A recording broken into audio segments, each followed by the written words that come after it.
જય માતાજી, જય રાજપૂતાના। હું આપનો ભાઈ રવિરાજસિંહ ગોહિલ। આ એક મેસેજ મારા સમાજના જે ભાજપ સાથે હજી જોડાયેલા છે અને દોડે છે એમની માટે કે આપણે સમાજની તો રોજ જરૂર પડે, પણ આ સમાજને આપણી જરૂર પડી છે।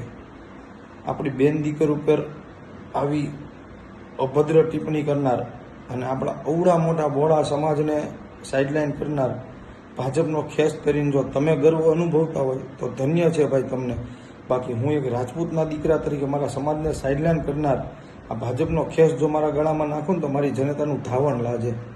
તમને પણ એક નમ્ર વિનંતી કરું છું કે આ સમય સમાજ સાથે રહેવાનો છે, સમાજ સાથે રહ્યો।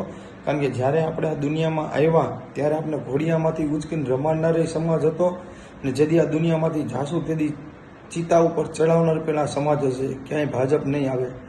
અને આવનારા સમયમાં ભવિષ્યમાં જ્યારે આપણી બેન દીકરી આપણે પૂછશે કે મારા વીર તે મારી માટે શું કર્યું, તેથી અમે છાતી ઠોકીને એમને કહેશું, એની આંખમાં આંખ મિલાવીને કે મારી બેન તારી માટે અમે ભાજપ સામે લડ્યા હતા, પણ ભાજપને એક ટકોર કરું કે જે અમારા સમાજનો ન થયો એ તમારો હું થવાનો। અને ભાઈ गलत का विरोध सीना ठोक कर कीजिए। लोग आपको बागी कहेंगे, गुलाम नहीं। राजपूतનો દીકરો ક્યારેય ગુલામ ન હોય। હજી સમજી આવો તો સારી વાત છે શાનમાં।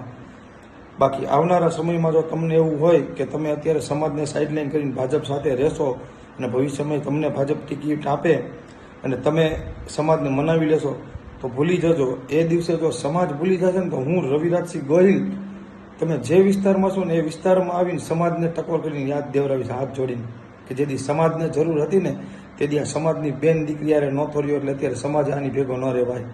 જય માતાજી, જય રાજપૂતાના।